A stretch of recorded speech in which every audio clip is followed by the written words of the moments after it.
si queremos ser verdaderamente libres, si Dios nos dirige hacia su libertad, debemos ver áreas de nuestra vida o ver los tiempos o ver las señales que son evidentes para prepararnos.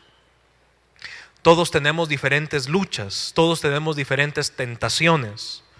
Cada día nos enfrentamos a un mundo diferente. Lo que para nosotros puede ser costumbre, para otras personas puede ser algo distinto. Y si nos acostumbramos a vivir en el modelo del mundo, no va a haber separación. El término iglesia, en la raíz original en la Biblia, el término es eclesia y significa apartados de, sacados de. Entonces, si queremos ser la verdadera iglesia de Cristo, no vamos a tener comunión con las tinieblas y al contrario, vamos a ser diferentes en muchas áreas de nuestra vida. Parte de esas áreas es ser espirituales. Y muchas veces el venir a la iglesia y tener un evento espiritual es muy fácil. Vemos que hay señales, vemos que hay maravillas. Dios nos dirige a través de la alabanza, de la adoración, y la presencia de Dios llena nuestro ser. ¿Cuántos se gozan porque Dios visita a su pueblo en medio de la alabanza? Y somos llenos de la presencia de Dios. Hay consuelo, hay paz, hay gozo, hay liberación, como fuimos indicados el día de hoy. Dios cambia nuestro corazón de piedra y nos va transformando. Y esa comunión espiritual la tenemos en la oración, la tenemos en la comunión con los hermanos. Incluso, hermanos, yo no sé si a usted le pasa, pero a veces hasta la recibimos de un abrazo. ¿Cuántos han recibido liberación en un abrazo, hermano? A ver. Que se siente el amor de un hermano, el amor de un padre ministerial, el amor de un anciano, el amor de una hermana que puede darnos esa bendición y se siente cuando es algo espiritual. ¿Sí me está entendiendo? Y recibimos de su amor porque la hermana o el hermano está lleno de la presencia de Dios y hay paz. A veces es el único que necesitábamos. A veces un abrazo, un saludo, un apretón de manos, qué sé yo. Dios nos sorprende y nos libera. Y somos seres espirituales. Y en medio de la iglesia, algunos más, ¿verdad? Hasta carita de espiritual traemos los domingos, ¿verdad? No, ahí, qué lindo el hermanito, qué linda la hermanita. Pero dicen algunos, a usted porque no lo conoce, dicen algunos, ¿verdad? Y así somos. Y vivimos esas experiencias espirituales gloriosas. Todos las hemos vivido. Ayer predicaba y enseñaba acerca de la adoración y le comentaba a los hermanos que mis mejores momentos de adoración son en lo privado. No estoy rechazando o discriminando lo que hacemos en público, pero hermanos, hay una adoración privada en la cual Dios nos habla, Dios se manifiesta, Dios nos llena de su paz, de su presencia y recibimos de Dios lo que necesitamos. ¿Cuántos saben adorar en lo privado? Qué lindo, hermano. Y también en lo público vemos como Dios en medio de su pueblo se manifiesta y tiene poder y hay liberación y hay sanidad y hay restauración y Dios nos transforma y nos va llevando, como dice su palabra, de gloria en gloria. Pero también muchas veces descuidamos un área de nuestra vida que va implícita porque no la podemos sacar y es el área del carácter. El área del alma, el área de nuestros pensamientos, de nuestras emociones. Y muchas veces queremos ser espirituales, pero que nuestra alma y nuestro carácter no nos lo toque nadie. Yo nací allá en Zacapa, hermano, tierra caliente, que si el sol sale cuadrado lo redondeamos. Yo nací en tal área, no es que mi papá era así, no es que mi mamá era así, es que me enseñaron mis hermanos a defenderme y empezamos a encontrar justificantes. Nuestra alma, queremos ser espirituales, pero no queremos meternos con ciertas áreas de nuestro carácter que nunca quieren dejarse moldear. Y es el deseo de Dios que todo nuestro ser, dice Primera de Tesalonicenses, espíritu, alma y cuerpo sea ¿qué? Guardado irreprensible hasta la venida del Señor Jesucristo. Vemos ahí los hermanos del ministerio de jóvenes adultos, ¿verdad? El deprimido, el enojado, el alegre, El raro, hermano, qué feo el raro, ¿verdad? Y empezamos a ver, y algunos nos sentimos identificados, algunos decimos, ese es aquel, ese es aquella. Y a veces es fácil identificar el mal carácter de alguien o algunas áreas del carácter de alguien. Pero hermano, antes de identificar lo que sucede con alguien más, empecemos a identificar nosotros cómo es que debemos de dejar ese carácter que muchas veces nos estorba, nos impide avanzar. Segunda carta de Timoteo, capítulo 3, nos da la base, porque hermanos, es doloroso ver la condición social del mundo, no solamente dentro de la iglesia. Por supuesto, el mundo y sus placeres y sus pecados está cada día peor. Y aquí Pablo se lo explica a Timoteo y el Espíritu Santo nos lo explica a nosotros. Si es que usted y yo entendemos que cada día el tiempo está acercándose, si usted y yo seremos la iglesia que debe de estar preparada, no solamente en el área espiritual, sino también en áreas del carácter que deben de ser transformadas y dejadas.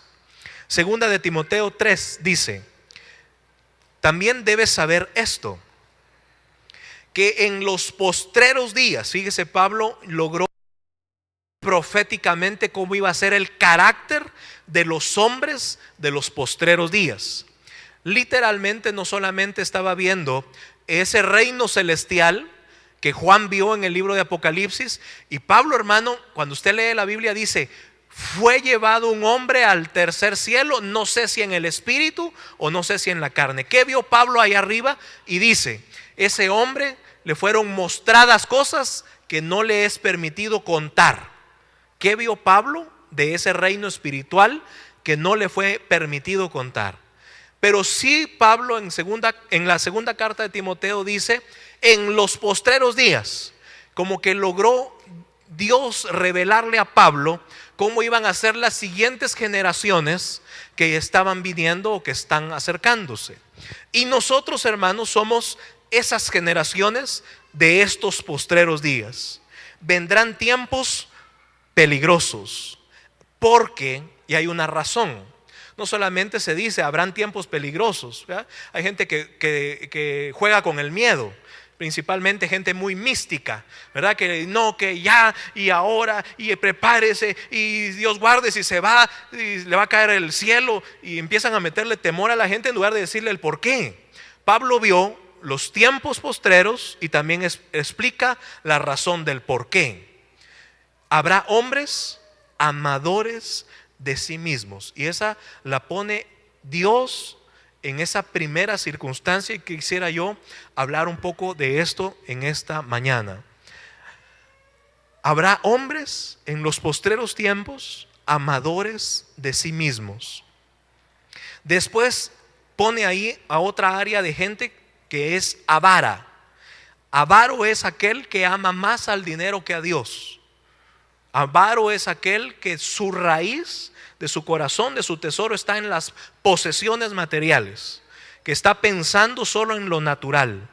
Es aquel que ama más el dinero. Dios guarde, se va a morir si no tiene dinero. Y muchas veces no entiende que la riqueza, dice la Biblia, tiene alas. Una vez se puede tener y una vez lo puede perder todo. Al hermano, no me diga eso. Bueno, pregúntele al siervo de Dios que se llamaba Job, que dice la Biblia que era un hombre justo, temeroso de Dios, apartado del mal, y era riquísimo, y lo perdió todo. Entonces hay circunstancias en las cuales Dios trata a los hombres aún en los bienes materiales. Pero el avaro es aquel que está pensando solo en dinero. ¿Qué beneficio tiene? ¿Qué ganancia va a tener? ¿Cómo puede sacar el jugo a todo? Y que no da nada a nadie, no lo disfruta él, no lo disfruta su familia, y darle a Dios casi que es algo que no lo concibe. Y empiezan los justificantes, no, es que los pastores, no, es que la religión, no, y empieza a justificar. Es avaro, es una condición humana de su alma. Otro dice vanaglorioso, está literalmente envanecido. Vieron ahí al coqueto y a la coqueta que presentaron ahí los hermanos. Soberbios, gente que literalmente se cree más de lo que es. Blasfemos, no tienen su confianza en Dios. Mire, en esa condición de estos posteriores tiempos, hay unos que están añadidos en esa lista que Pablo establece y dice: desobedientes a los padres. A ver, subráyelo por favor, los papás, los que son algunos desobedientes a los padres. Hay una condición de rebeldía en la juventud y en la niñez.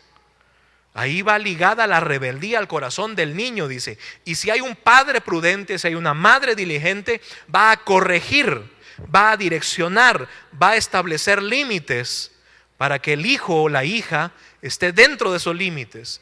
Y el hijo o la hija que no esté dentro de los límites ya se hace desobediente y está en esa condición. Ingratos. ¿Sabe que se ha perdido el sentido de la gratitud? Somos desagradecidos con Dios, somos desagradecidos con los padres, somos desagradecidos con nuestros hermanos, somos desagradecidos con los jefes. Hay gente que hasta insulta a sus jefes. Ay, ya viene ese viejo. Ay, y la vieja esta. Es la que te da empleo, es la que te contrató, es el que te dio la oportunidad. No deberíamos de ser ingratos. Hay gente tan desagradecida. Encontré una frase que dice que aquel que es desagradecido, la miseria le recuerda más adelante. Hay que ser agradecidos. Dile a tu vecino: sea agradecido, no seas ingrato. Impíos, sin temor de Dios, sin afecto natural. ¿Sabe que cada día se ha perdido el contacto con la gente? Cada día el hombre y la mujer se hacen más solitarios, y ahí el punto malo, porque hay puntos buenos, pero uno de los puntos negativos o malos de la tecnología es de que cada día la gente es más solitaria. Tiene 1 millón de amigos en la computadora, pero no le habla al vecino. No se toma un café con alguien. No le interesa ser sociable, pero eso sí, no hay a qué otra red inventar, ¿verdad? Hasta las telarañas quiere ser amigas, ahí para meterse en las redes. Está ahí solitario, no confía en nadie, prefiere estar en atención con un aparato. Su contacto, fíjese, sin afecto natural. Se han perdido los abrazos, los besos. La gente está reacia, ¿verdad? Y al rato le van a saludar a uno así, ¿verdad? Mejor si no me tocas. Implacables, calumniadores, diga conmigo, chismosos. ¿Sabe que los programas de televisión, los de mayor rating, son los de chismes, son los de problemas, son los de que calumnia a la gente y pone a gente en mal con la demás gente? Que pase el desgraciado, la desgraciada. Ahí está toda la gente viendo, y ahí está la gente viendo cómo se pelean entre ellos. Sí, que le dé. Calumniadores, chismosos, intemperantes, de eso sí voy a hablar más adelante, crueles, aborrecedores de lo bueno, no les interesa lo bueno. 4, traidores. Se ha perdido la confianza, ya nadie confía en nadie. Están ahí viendo hasta la sombra, ¿verdad? La miran mal a la sombra, porque la gente traiciona, porque la gente no se gana el cariño, la confianza. Impetuosos, infatuados, amadores de los deleites más que de Dios. Verso 5, eso es lo que asusta, hermano. Que tendrán apariencia de piedad, porque Pablo no estaba hablando del mundo. Estaba hablando de gente que aparenta ser cristiana, religiosa, de gente que se viste diciendo: yo voy a tal iglesia. Ministros que dicen: yo sirvo a. Tienen apariencia de piedad, pero negarán la eficacia de ella. Y Pablo le aconseja a su hijo Timoteo esto, y le dice: a esos o a estos evita. No podemos separarnos de esa sociedad, podemos evitar importante, podemos ver cómo se viste el mundo, cómo está la gente y la condición dentro de la congregación, y evitar gente que tenga este tipo de cosas hasta, como dijo la palabra profética hoy, hasta que Dios nos liberte a cada uno de nosotros. Debemos de ser liberados. A veces mucha gente piensa que la liberación solamente tiene que ver con la liberación de demonios o de posesiones. Pero ¿qué tal si empezamos a ser liberados de algunas características en las cuales nuestra alma tiene conflicto? ¿Puedes identificar en alguna de estas listas cómo es que tú estás obrando en esa lista? Porque estos, dice, son los que se meten cautivas a las mujercillas cargadas de pecados, arrastradas por diversas concupiscencias. Siempre están aprendiendo y nunca pueden llegar al conocimiento de la verdad. Gente que vive en reuniones en casas, ¿verdad, hermano? Quiere estar de lunes a domingo ocupado, pero no hay forma que se transforme su mente, su ser, que sea más espiritual y que deje las cosas del mundo. Pero sí están en reuniones. Y de la manera en que Janes y Jambres resistieron a Moisés, así también estos resisten a la verdad. Hombres corruptos de entendimiento, réprobos en cuanto a la fe. Mas no irán más delante, porque su insensatez será manifiesta a todos, como también lo fue la de aquellos. Verso 10, únase conmigo con todo su corazón. ¿Qué dice la Biblia?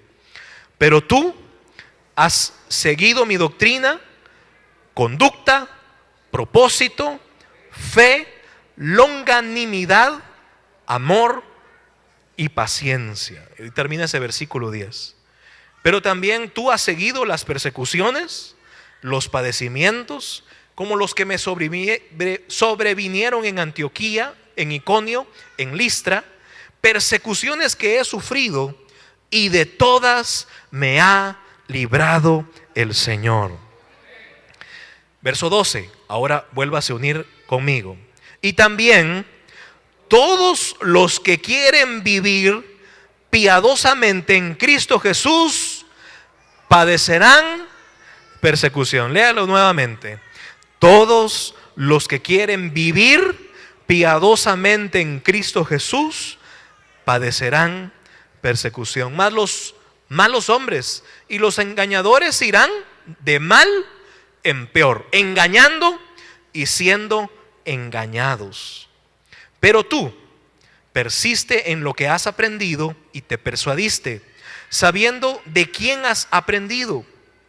Verso 15, mire qué importante, hermano. Y que desde la niñez has sabido las sagradas escrituras.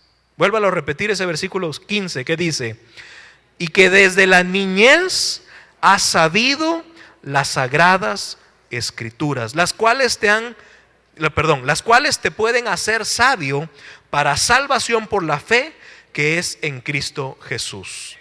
El verso 16 y 17 es un texto bastante conocido y dice: toda la escritura es inspirada por Dios y útil para enseñar. ¿Para qué? Para redarguir, que es lo que no nos gusta. Porque lo que se redarguye es... Toda la escritura es útil para enseñar, para redarguir, para corregir, para instruir en justicia, a fin de que el hombre de Dios sea perfecto, enteramente preparado para toda buena obra. Fíjese, hermano, si no queremos ver esas características en los hombres de los postreros tiempos, y principalmente nosotros como pastores, amados, debemos de enseñar la palabra de Dios a los niños desde una temprana edad. Pablo le recuerda a Timoteo y le dice: tú desde la niñez sabes la palabra de Dios. Yo solamente te estoy evidenciando entonces que en los postreros tiempos la gente que no quiera ser redarguida y que no quiera ser corregida por la palabra de Dios va a tener estas características. ¿Cree usted que esta palabra se está cumpliendo el día de hoy, hermano? A ver, ¿cuántos de verdad lo creen? ¿Lo evidencia usted en la sociedad? ¿Lo evidencia usted en la gente que trata? dentro y fuera de la iglesia. Y hermano, a veces no nos gusta, ¿verdad? Ay, no, hermanos, en la iglesia todos son hijos de Dios. En Yeshua no tenemos de esos. Solo en México pueden haber. Solo en España pueden haber. No, hermano. Dentro y fuera de la iglesia, la condición de los hombres por no querer transformar su alma. Sí, fui claro en ese sentido, hermanos. A veces somos bien espirituales, bien místicos, queremos más revelación, sabemos los misterios, sabemos la numerología, sabemos los significados de los nombres, entendemos los tiempos, las señales, queremos ver lo que pasa en el cielo, lo que pasa en la tierra. Y qué lindo que voy a más revelación, más rema de Dios. Sí, pero ¿cómo está tu alma? ¿Todavía hay luchas en tu alma? ¿Todavía hay problemas en tu alma que no te dejan avanzar?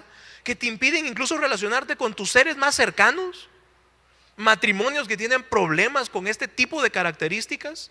Y la peor de todas, hermanos, y quiero hablar y enfocarme en esto, es el egoísmo. Hay gente tan egoísta, hermano. Voy a leer la versión Palabra de Dios para Todos. No sé si la tienen ahí los hermanos de la pantalla, pero le invito, si usted la tiene, mire lo que dice y qué claro es al leer la palabra de Dios en otra versión. Dice: recuerda que en los últimos días llegarán tiempos difíciles. La gente se volverá egoísta, amante del dinero, fanfarrona y orgullosa. Qué fácil, ¿verdad, hermano? ¿Cómo será la gente de los últimos días? Egoísta, amante del dinero, fanfarrona y orgullosa. Se insultarán unos a otros, no obedecerán a sus padres, no darán ni las gracias y serán unos malvados. No sentirán afecto por los demás ni estarán dispuestos a perdonarlos. Hablarán con maldad, chismosos, estarán fuera de control, serán crueles y odiarán el bien. En esos mismos días la gente traicionará a sus amigos, actuará sin pensar, se enorgullecerá de lo que sabe y en vez de amar a Dios, amará los placeres. Parecerán ser muy religiosos, pero con su manera de vivir demostrarán que en realidad rechazan servir a Dios. Pablo le da en esta versión un consejo a Timoteo y le dice: Timoteo, no te metas con esa gente. Dirían en México: no te juntes con esa chusma.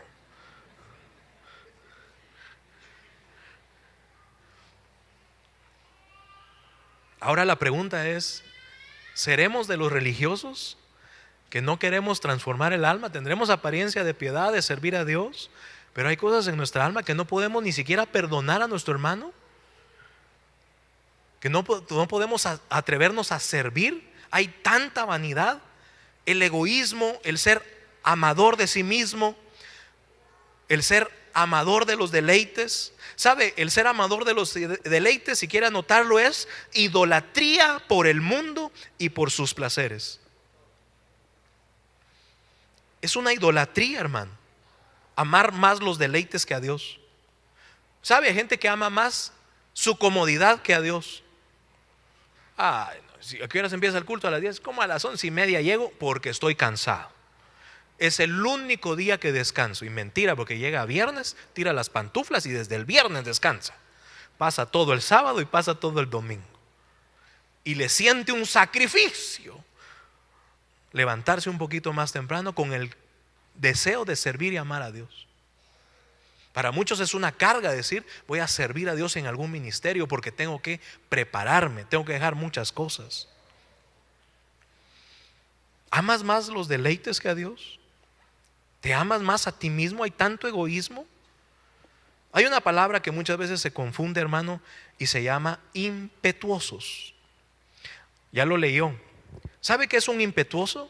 Es una persona violenta, fuerte, con ímpetu. Pero ese ímpetu lo lleva a lo malo, no a lo bueno. Hay gente que tiene una motivación, un ímpetu, ¿verdad? Y hace y se mete y se capacita y quiere salir adelante. Y qué bueno. Hay gente que literalmente es un ejemplo a seguir por el ímpetu que tiene y el amor que le mete a las cosas. Pero la pregunta es, ¿ese mismo ímpetu lo haces por amar a Dios, por servir a Dios, por darle a Dios? Porque a veces pasamos largas horas en el trabajo, pero ¿somos capaces de amar a Dios de esa manera? Con esa pasión que le ponemos a otras cosas. ¿Sabe qué otra definición de impetuoso es? Importante que la entendamos. Precipitado, irreflexivo, no mide las consecuencias. Todo es ya, a la ligera, rápido, se precipita en las decisiones que toma. Y muchas veces no evidencia el daño que le va a ocasionar a él mismo, a la gente que le rodea y a la iglesia a la que sirve. Intemperante. Intemperante es aquel que no tiene moderación. Persona que trata a los demás sin templanza. Falto de tolerancia. Intolerante. Eso es el intemperante. ¿Sabe, hermano? Una de las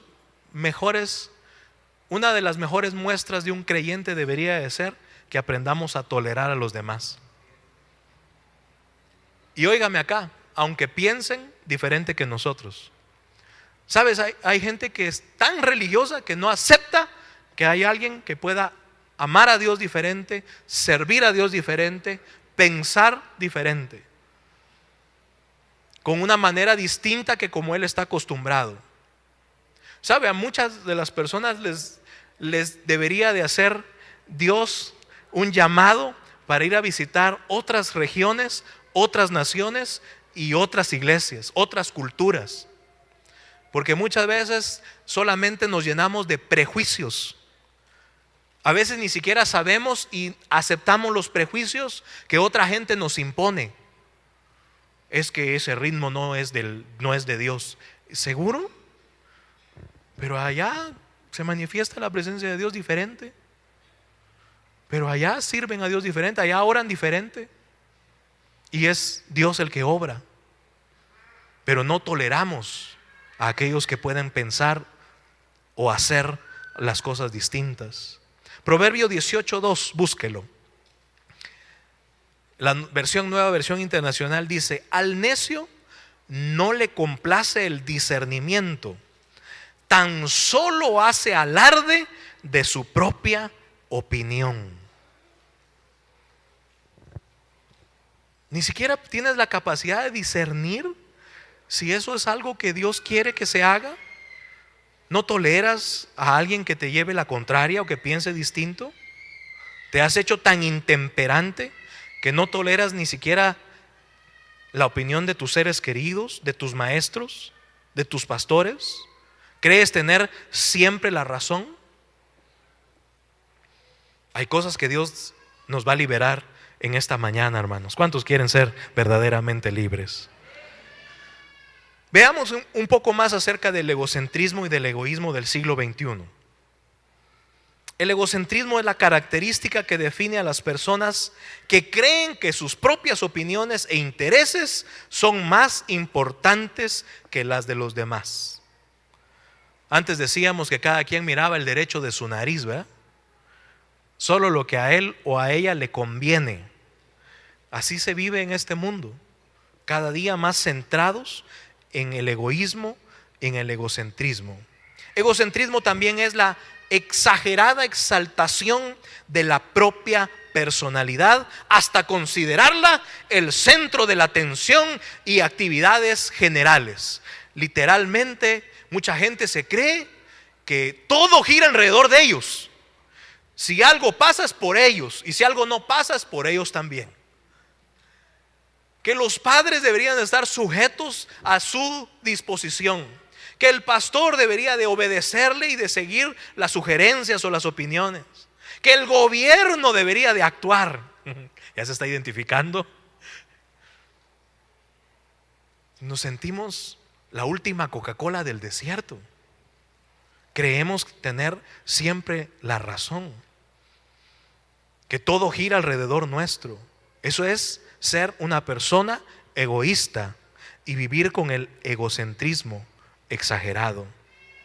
Uno de los pensadores del siglo pasado se llamaba Jean Piaget y dice que los niños pequeños son egocéntricos. Esto de ninguna manera significa que sean egoístas, sino que no tienen todavía, como niños, la suficiente habilidad mental para entender a otras personas que puedan tener diferentes opiniones y creencias con respecto a la de ellos. Ojo acá, padres. Si estamos viviendo los últimos tiempos, usted puede ser el responsable de reforzarle a su hijo o a su hija esa medida egocéntrica. Qué responsabilidad la de los padres. Cuando llega el hijo, ¿verdad? La maestra no me quiere. Ay, si esa maestra es del diablo, seguramente ni cristiana es. Es que me rechazaron, es que no me pusieron en el cuadro de honor, es que no me tomaron en cuenta en el juego. Mira, me robaron la pelota. Y empiezan los padres a sobreproteger a los hijos y decirles: no se preocupe, mi hijo, yo le compro 10. ¿Cuántos celulares llevas perdiendo? Como 5. Yo te compro el siguiente, no tengas pena. Le he contado muchas veces este testimonio de un padre que le daba a su hijo un carro, y cada vez que se lo daba, el hijo tenía el problema del alcohol y lo iba a chocar, pero no tenía problema porque el papá le compraba otro. Al final el jovencito murió en un accidente de tránsito. El padre hasta el día de hoy reconoce que fue un error estarle dando al hijo ese consentimiento, no confrontarlo, no llamarlo a la reflexión. Nunca lo corrigió. Tenga cuidado cuando ha hecho usted de sus hijos que todo gire alrededor de ellos. Padres que le dicen al hijo: ¿quieres ir a la iglesia? ¿Qué quieres comer hoy? Se está criando y se reforzando esa idea de egoísmo y de egocentrismo. Filipenses capítulo 2, versículo 3. Mire lo que la Biblia nos habla, hermano, acerca de cómo deberíamos de comportarnos. No hagan nada por egoísmo o por vanidad. Más bien, con humildad, consideren a los demás como superiores a ustedes mismos. Deberíamos de ponernos a pensar por qué hacemos lo que hacemos y por qué vamos a tener lo que tenemos. Gente que incluso compite porque hay gente que tiene algo y quiere hacerse él mismo o ella misma de ese grupo. Se hace tan vanidoso, tan egoísta, que está ahí en competencia, cuando deberíamos de decir: qué bueno que el hermano tiene más que yo, qué bueno que la hermana pudo más que yo.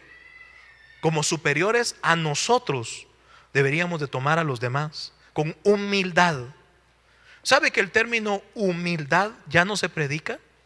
Hoy todos los púlpitos y las charlas motivacionales son: usted es un campeón, usted puede, usted declárelo, usted va a hacer, todo lo va a lograr. Y sí, es cierto que hay gente que literalmente Dios la tiene que transformar de su estado, porque hay gente que cree que el estado de humildad o de pobreza lo lleva a la santidad, y ninguna de las dos cosas es así. La Biblia dice, el libro de Proverbios, que al rico y al pobre los hizo Dios. Yo hubiera dicho aleluya. Y a unos Dios les da la capacidad de ir, aumentar y aumentar y aumentar, y hay una gente que literalmente Dios no le dio esa capacidad, pero a ambos los hizo Dios. Debería de ser cualquiera que sea su condición, riqueza o pobreza, salud o enfermedad, cualquiera que sea con su condición, recuérdese de esto: usted es un hijo y una hija de Dios. Y deberíamos de ser hijos de Dios que demuestran en su corazón lo que son, cómo Dios moldea nuestro carácter. ¿A cuántos creen que debemos de cambiar nuestro carácter, hermano? Qué lindo es tener revelación, ser espirituales, compartir como cuerpo. Pero ¿qué tal cómo te mueves tú en tu círculo cercano? ¿Cómo tratas a los demás? si es Dios el que te ha bendecido y te ha puesto en un lugar de autoridad dentro y fuera de la iglesia, ¿cómo te comportas con tus hermanos? ¿Cómo te comportas con aquellos que colaboran contigo en el trabajo? Si Dios te ha puesto en un área de autoridad, eres jefe o eres patrono, ¿cómo tratas a los empleados? ¿Sabe que de todo eso habla la Biblia? Le habla a los empleados que deben de estar sujetos a sus patrones, pero también le habla a los patrones de cómo tratar a los empleados. Porque hay gente que todavía tiene la mentalidad de que son esclavos y no son esclavos. ¿Aló? Hay cosas, hermanos, que deben de cambiar, y como cristianos deberíamos nosotros de ser el ejemplo, de ser la luz. ¿Sabe que dice la Biblia que no deberíamos de retener el día del trabajador? Y hay gente que lo hace. Hoy que fue 30, fue viernes, ¿verdad, hermano? ¿Cuántos se gozaron el tránsito el viernes 30? No me lo recuerde, dice hermana, así se le hizo la tripa otra vez, ¿verdad? Mire pues, gente que le paga a la gente el 30 hasta las 7 de la noche que salen, para que se vaya a hacer 3 horas de cola. Qué feo, hermano. Pudiendo darle más, pudiendo compensar extras, qué sé yo. ¿Sabe? Las empresas que más prosperan son las que mejor tratan a sus empleados. Ay, ¿cómo me consigo una empresa de esas? Sea un buen empleado. Porque muchas veces solo queremos recibir, pero no sabemos aportar. ¿Sabe que un hijo de Dios debería de saber que cuando a uno lo contratan debe de dar más de lo que se le pide? Pero también el jefe no debe de abusar, porque también dará cuentas. Ya hubiera dicho aleluya. Pero también el empleado dará cuentas. No haga nada por egoísmo o por vanidad. Subráyelo, hermano. Incluso antes de comprar o hacer algo. ¿Esto me está llevando a ser más vanidoso? ¿Me va a demostrar que puedo hacer algo más o mejor que los demás? ¿Voy a demostrar algo? ¿Por qué cree usted que es el éxito de las redes sociales? La mayoría de gente se publica que va a estar bien, que va a estar feliz. Yo no he visto fotos de gente llorando, hermano. Usted sí. Todos están ahí. Estamos, ¿verdad? Pero ¿qué tal cuando las cosas no están tan bien, hermano? Y hay gente que le encanta jugar el papel de víctima por ese egocentrismo. ¿Sabe que el egocentrismo también se evidencia en eso? Quiere que le pongan atención. Los papás le ponen atención y entonces sale a la calle y cree que el amigo, la iglesia y hasta el pastor tiene la obligación de ponerle atención. Y juegan ese papel de víctima, ¿verdad? De quiéreme, ayúdame. Te quiero yo y tú a mí. Él sí se lo sabe, ¿verdad? Se victimiza solamente con el deseo egoísta de que todos le presten, porque él merece ser atendido, porque ella merece ser escuchada. ¿Las cosas que haces las haces egoístamente o por vanidad? ¿O te vas a atrever a decir, yo quiero cambiar esa área de mi carácter? Hombres, Proverbio 18:1. Búsquelo. Voy a seguir leyendo la Nueva Versión Internacional. El egoísta solo busca satisfacer sus caprichos. Desprecia cualquier consejo que se le da. Por favor, no se vaya a ofender. El bruto no busca entender a los demás, sino que los demás lo entiendan a él.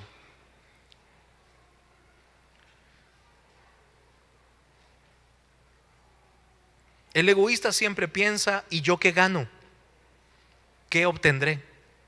¿Cuál será el beneficio? ¿Cuál será el interés? ¿Cuál será el crédito? ¿Qué gano yo con esto? Esa es una actitud del hombre que siempre piensa egoístamente. Mientras que si como hijos de Dios,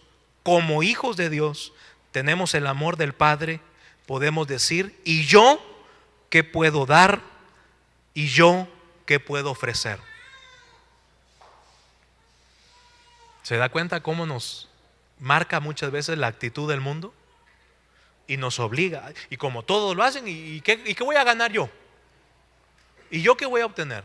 Mira, hermano, a mí una de las características que me asombra y que hay que tener muy en cuenta, hermanos, no olvidarnos de la obra misionera. Estaba oyendo ayer y lo compartí con mis hijos en la casa. Contaba este testimonio este misionero, hermano. Dice: yo llegué a Panamá en el año 1968 a una aldea, a un pueblito de Panamá, a establecer una obra. En esas inicios de la iglesia se llamaban campos. Y él decía: llegué al campo misionero en 1968. Hoy ya es un hombre de edad y al oírlo hablar usted sabe que es un siervo de Dios. Y dice: yo fui donde nadie quiso ir. Y por supuesto, decía él, porque ahora Dios lo ha llevado y ministra en muchas áreas en el mundo. Y dice: cuando nadie quería ir, yo le dije a Dios: yo puedo ir. Dejé mi empresa, dejé mi trabajo y me fui de misionero ahí. Hermanos, muchas veces usted no ha visto o no sabe, pero ¿cuántos misioneros creen ustedes que han sembrado el evangelio en México? ¿Cuánta gente, hermano, que hoy vemos iglesias pequeñas, grandes y mega iglesias en Guatemala? Pero ¿cómo usted cree que empezó la obra del evangelio en Guatemala? ¿Sabe? Este mes de octubre se celebran 500 años de la Reforma Protestante a nivel mundial. Hace 500 años quedó un hombre establecido que no quería ser religioso, que no quería ser lo mismo que lo hacían los religiosos, y literalmente se le llama protestante porque protestó con la religión, protestó con las autoridades que tenía en ese entonces y dijo: la Biblia, la palabra de Dios, debe de ser capaz de enseñarse a toda la gente, porque es la verdad la que nos va a hacer verdaderamente libres. Martín Lutero hace 500 años, un mes de octubre, hace, hermano, 500 años, se atrevió a decirle a un montón de religiosos: no se puede vivir así con la religión, debemos de ser luz para la gente y que la gente entienda que no es responsabilidad de los pastores, sino es responsabilidad de cada uno transformar su vida. Eso es el evangelio, hermano. Hay gente que le encanta ser religioso y, como le digo, y vive de reunión en reunión, de evento en evento, de congreso en congreso. Yo he puesto este ejemplo muchas veces. Ya la cartelera evangélica ya no se aguanta, hermano. En países latinoamericanos, yo creo que todas las semanas hay algo nuevo. Que viene no sé quién, que viene no sé cuánto, que van a hacer no sé qué, que se van a reunir en no sé dónde. Gloria a Dios, qué lindo, que sigamos haciendo el evangelio.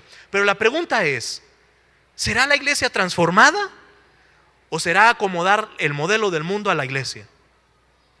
Decía ayer en el tema de la adoración: ¿por qué se depende tanto de la buena imagen, del buen sonido y del buen escenario, cuando no se le enseña a la gente a adorar a Dios? No hay una actitud de adoración, hermano. ¿Sabe por qué? Porque la adoración, lo expliqué ayer, empieza de adentro hacia afuera. No es qué me va a dar Dios, egoísta, sino es qué le voy a dar yo a ese rey que dio su vida por mí.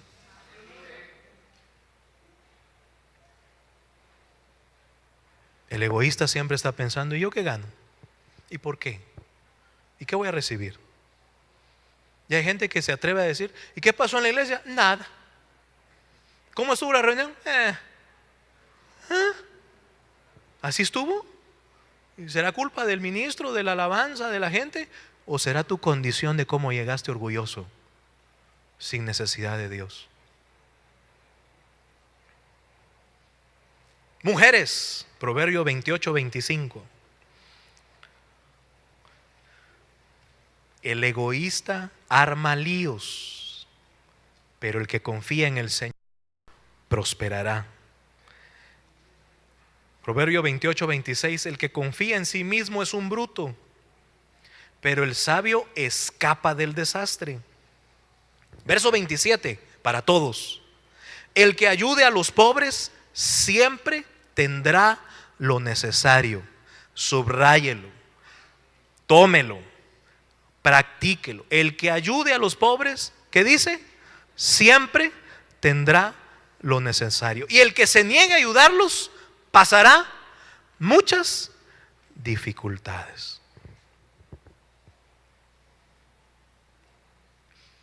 ¿Sabe? Dios le da una ley a Israel y le da esta orden. Es una orden, porque es una orden para Israel. Y le dice: cuando mires a tu hermano en necesidad, cuando mires a un pobre, a una viuda, a un necesitado, extiende tu mano. Es una orden de Dios para su pueblo Israel. No, hermano, yo no soy israelita, yo soy hijo de Dios, yo ahora soy cristiano. Bueno, el que da al pobre, a Jehová le presta. Y en la iglesia, en esta iglesia y en muchas iglesias, hay ministerios de ayuda al pobre, a la viuda, al huérfano y al necesitado. Desde que fundamos la iglesia hace 14 años estamos colaborando. Hemos sostenido huérfanos, hemos dado los ancianatos, hemos pagado la colegiatura de huérfanos. Hermanos, hay que dar. Pero vivimos en una idea egoísta, ¿va? Ay, y a solo a ellos le dan y a mí no me dan. Pero tú estás sano. Mira, hermano, hay gente que tiene todas sus capacidades y no quiere trabajar. Y la Biblia me dice que el que no trabaja, que no se pelee conmigo. Vaya a la Biblia. Hay gente que se atreve a decirle: mire, ¿por qué no me presta? Ay, y sí, ¿qué te pasó? ¿Tienes una necesidad? No, para cambiar el celular, para cambiar carro, para irme de vacaciones. Y hay gente que anda de iglesia en iglesia prestándole a la gente, hermano, y después se va. No le dé. Aló, hermano, tenga la capacidad, tenga la sabiduría, hombre. Mírelo de pies a cabeza y dígale: ¿está sano? Sí, anda a trabajar. A mí me ha costado, yo también trabajo. ¿Vamos bien hasta aquí? El egoísta arma líos.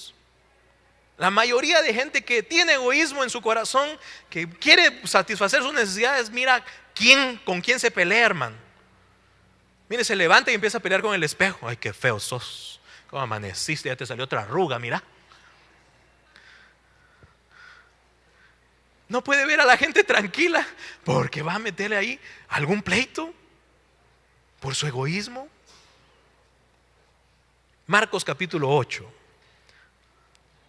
Mire el tremendo mensaje de Cristo, hermano. Marcos 8:34, y que muchas veces no se entiende, pero yo sí quiero, hermanos, que hoy salgamos con esta enseñanza bien clara, hermano. Marcos capítulo 8, versículo 34. Hay un acontecimiento ahí. Pedro habla insensatamente, le dice a Jesús: no te vayas a la cruz, no te mueras, nosotros todavía te necesitamos, creemos que hay mucho por hacer acá, mira, todavía tienen que sanar enfermos, todavía tienes que hacer milagros, al rato se muere otro Lázaro y tenés que ir a resucitarlo. Le dio muchas justificantes, hermano, al punto que Jesús lo escucha. Pero Jesús tiene que llamarle la atención y decirle: aléjate de mí, Satanás. Y lo que me sorprende, hermano, es que inmediatamente Jesús se vuelve a sus discípulos y les dice: el que quiera ser mi discípulo, niéguese a sí mismo. Y eso es porque muchas veces tomar la cruz es fácil y hasta lindo. Hay himnos, cantos, salmos que hablan de la cruz. Y sabemos el misterio de la salvación en la cruz. ¿Cuántos dan gracias? Porque Cristo murió en la cruz por el pecado de cada uno de nosotros. Sí, hermano, pero antes de decir Jesús tome su cruz, da una condición y le dice a ti y a mí: niégate a ti mismo. Muere a ti mismo, muere a la vanidad, muere al orgullo, muere al egoísmo. El que quiera ser mi discípulo debe de aprender a tomar este principio: niéguese a sí mismo. Y hermano, ahí empezamos a luchar porque dejamos lo espiritual y nos metemos a las cosas del carácter.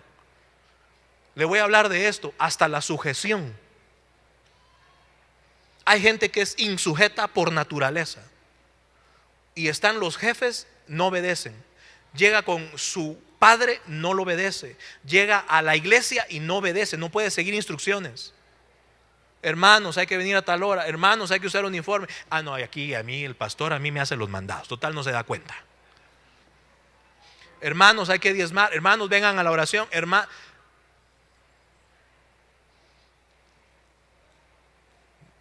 ¿Sabe? Yo espero una generación de discípulos que se nieguen a sí mismos. que se atrevan a decir: yo voy a morir, voy a quitar este carácter, voy a dejar esta vida egocéntrica, mi comodidad.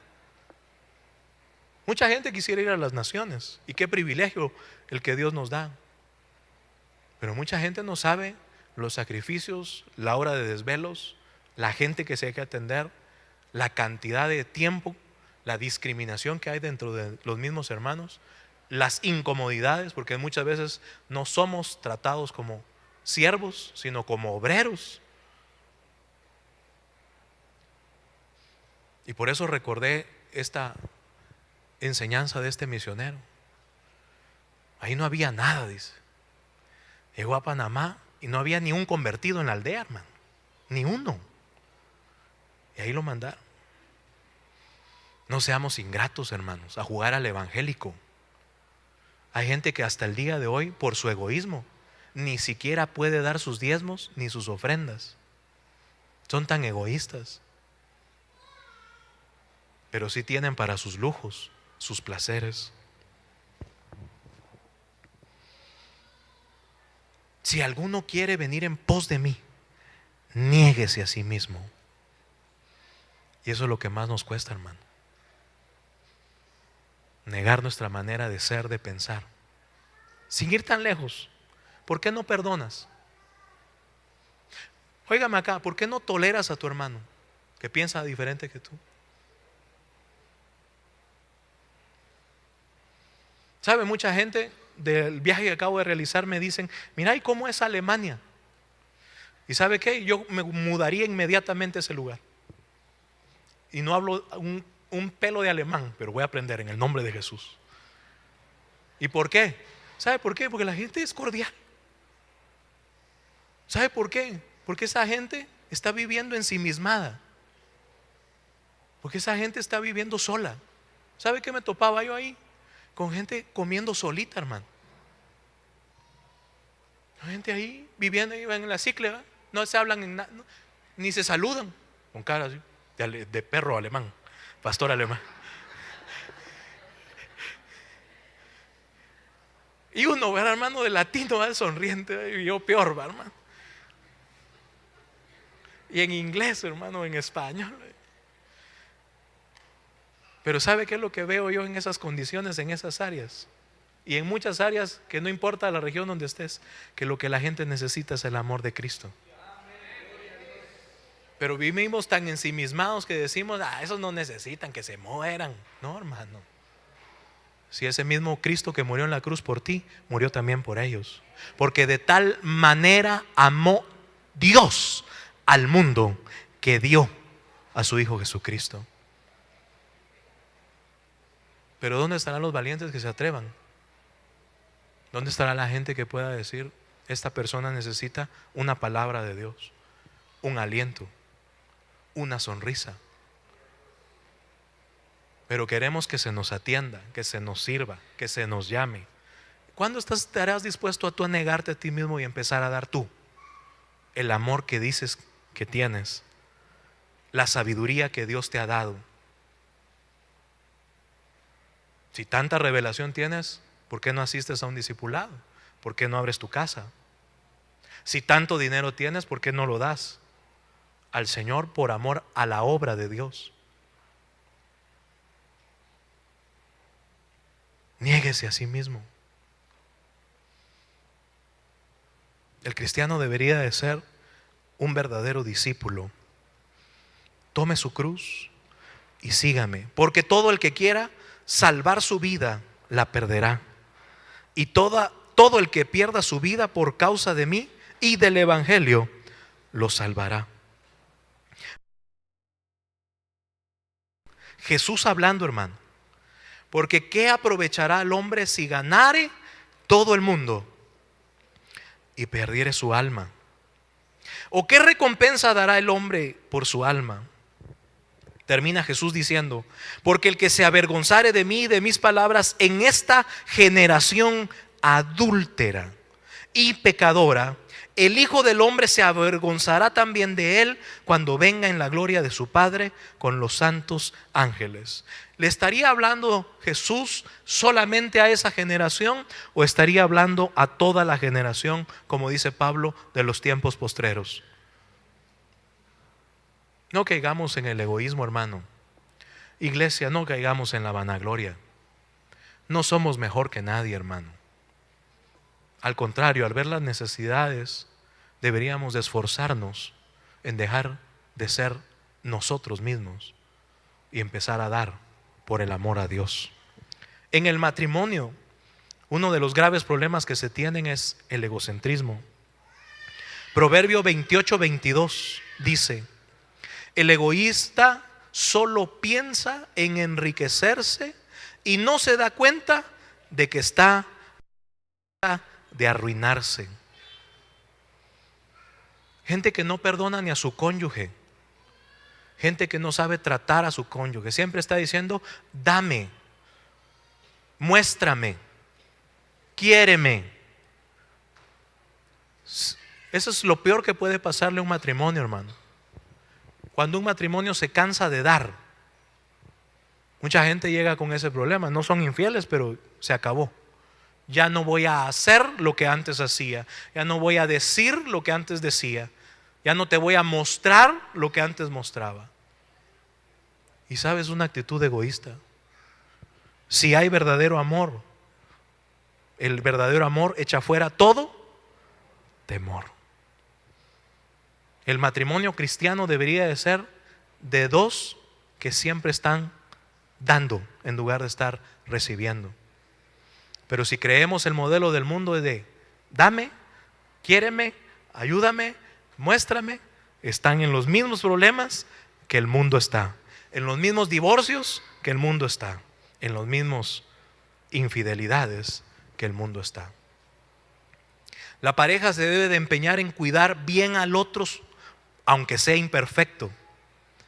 Ese imperfecto es con quien van a compartir la vida. Primera de Corintios 13 me habla de ese perfecto amor que es Dios. Y es Dios en su amor el que nos da el amor para poder colaborar sin egoísmo dentro del matrimonio. Cuando hay egoísmo, cuando una persona salió de ese mundo egoísta, y por eso es importante, hermano, la educación, la formación de los hijos. Usted debería enseñarle a su hijo o a su hija que cuando se case va a tener que dar, no solamente esperar recibir. Principalmente si se casa con una persona cristiana verdadera. Ahora, si se casa con uno del mundo, hermano, que Dios lo ayude. Dicen por ahí que el que se casa con un hijo o una hija del diablo, pues su suegro será un diablo. ¿En qué comunión tiene la luz con las tinieblas? No, yo lo convierto, papá. No, yo la convierto, mamá. Más fácil que te conviertan a ti en un impío, en un egoísta, que tú lo conviertas con el amor de Cristo. ¿Sabe? El único que puede transformar un corazón se llama Jesucristo. Y por eso tan importante que nuestros hijos sean formados en la creencia de Dios, no en la religión. Qué doloroso es ver que a la juventud le interese más lo de afuera, la apariencia, que lo que está dentro del corazón de una persona. Por la vanagloria. Al hermano, es que los cristianos todos están feitos, hermano. Es que, hermano, en la iglesia solo feitas hay. ¿Pero para qué quieres una monumental o un monumental hijo del diablo? Que te va a hacer convivir con sus dioses, que te va a dar la mentalidad del mundo. ¿Sabe? La mentalidad del mundo en la sociedad, hermano, y en la iglesia cada día es peor, hermano. Hay hasta gente que se compara, ¿verdad? ¿Cómo llegó vestido fulanito? Y yo también me voy a vestir así mañana. Ay, que la hermana se pintó del pelo de verde con morado. Yo también. Y están en una competencia, hermano, por una apariencia, cuando lo que deberíamos de ver y evidenciar realmente es el fruto del Espíritu que hay en la persona. cómo esa persona tiene el amor de Cristo, cómo esa persona se niega a sí mismo, pudiendo devolver mal, da bien, pudiendo hablar mal, habla bien, tolera, soporta muchas cosas. Romanos 12:3, con eso terminamos, hermanos. Romanos 12:3 dice: digo pues, por la gracia que me es dada, a cada cual que está entre vosotros, que no tenga más alto concepto de sí que el que debe de tener, sino que piense de sí con cordura, conforme a la medida de fe que Dios repartió a cada uno. Si me ayudas, Walter, por favor, en el teclado. Hermanos, muchas veces hemos pensado solamente en nosotros mismos, en lo que necesitamos. Pero Dios nos hace ver que debemos de dejar esa manera de vivir, que debemos de transformar nuestra mente. Mucha gente igualmente la han humillado, hermano. Hay gente que ha tenido que soportar muchos malos tratos. Hay gente que ha tenido que ser literalmente trabajada en su alma. Y por eso tal vez se ha cerrado. Hay muchas heridas, hermanos, en el alma, en el corazón de la gente. Y entiendo muchas veces la actitud, pero nosotros deberíamos de ser los que reflejamos el amor de Dios hacia ellos y cambiar esa mentalidad. Yo le pido a Dios, hermano, que esta palabra quede en su mente y en su corazón. Y quitemos esa actitud egoísta, hermano, de solamente decir: ¿y yo qué gano? ¿Y yo qué obtengo? ¿Y qué me va a beneficiar? Deberíamos de ser verdaderamente hijos de Dios, que aprendamos a dar de su amor, de la sabiduría, a dar de las bendiciones que Dios nos da, a compartir, a saber aprovechar el tiempo. Amados, no pierda su tiempo siendo intolerante. Tenga cuidado cuando sea intempetuoso, precipitado. No tome decisiones a la ligera. Tenga cuidado cuando el egoísmo lo haga sentir que es otra a las personas de que deben de prestarle más y usted no se atreve a dar más. Cierra tus ojos ahí donde estás. Si Dios y esta enseñanza te ha servido, cierra tus ojos ahí donde estás y pídele al Señor de su sabiduría para ser libre hoy en tu alma de esas actitudes. Ya Dios habló y Él nos quiere hacer libres, hermanos. Pero es una actitud correcta decirle: Señor, perdóname si he sido vanaglorioso, si he sido egoísta, si pierdo la templanza, si no he podido compartir, si no he podido dar, si no he podido servir. Perdóname, Señor. Señor, perdóname si no me he podido negar a mí mismo, si he querido buscar siempre el reconocimiento, si he querido buscar siempre la atención. Perdóname, Dios. Vamos, pídele ahí al Señor que Él sane esas áreas de tu mente, de tu cuerpo, de tu alma. Vamos, en el nombre de Jesús, en el nombre de Jesucristo. Señor, ahora consuela el corazón, la mente de tu pueblo, Dios. Señor, cámbianos como vive el mundo, pensando, Señor, que somos los únicos, pensándonos, Señor, que solamente nosotros tenemos la razón. Padre, nos humillamos delante de ti. Límpianos, Señor, de todas esas actitudes carnales, almáticas, que pelean, Señor, con el hombre espiritual, con el Espíritu Santo que habita en nosotros. Señor, que tu palabra hoy redarguya y sean transformados, Señor, los corazones de los hombres, los corazones de las damas. Señor, que los niños entiendan este mensaje, que los jóvenes se ocupen, Señor, en no ser egoístas, egocéntricos. Señor, que podamos sembrar la semilla de tu verdad en ellos, que puedan, Señor, negarse al mundo, que nuestras generaciones no se pierdan con el mundo, Que no se pierdan en la vanidad, que no se pierdan, Señor, en las cosas que el mundo ofrece. Se atrevan, Señor, a ser discípulos. Que nos atrevamos, Dios, a ser una verdadera iglesia en la cual no se vive de apariencias. Que seamos, Señor, realmente gente fiel. Que seamos, Señor, gente que tú corriges y transformas en todo su ser. Padre, yo bendigo a cada uno de tus hijos, Señor, en esta mañana. Yo extiendo mi mano, Señor, y que esta palabra, Señor, dé fruto en cada uno de ellos. Señor, te ruego que lo podamos poner por obra, Dios. La iglesia necesita gente fiel, gente prudente, gente, Señor, que viva en santidad, que se agrade de ti. Que podamos ser de buen testimonio, Padre. Que no corramos con la manera de vivir del mundo, sabiendo que los tiempos son peligrosos, Padre. Ayúdanos a dar más. Ayúdanos, Dios, a servir más. Ayúdanos, Dios, a tolerar más. Ayúdanos, Señor, a morir a nosotros mismos, con tal, Señor, de poder servir a tu pueblo, poder servir a otros, así como tú te diste un día en la cruz. Señor, muchas gracias por permitirnos alabarte, adorarte. Gracias, Dios, por reunirnos en tu casa. Gracias, Dios, en el nombre de Jesucristo.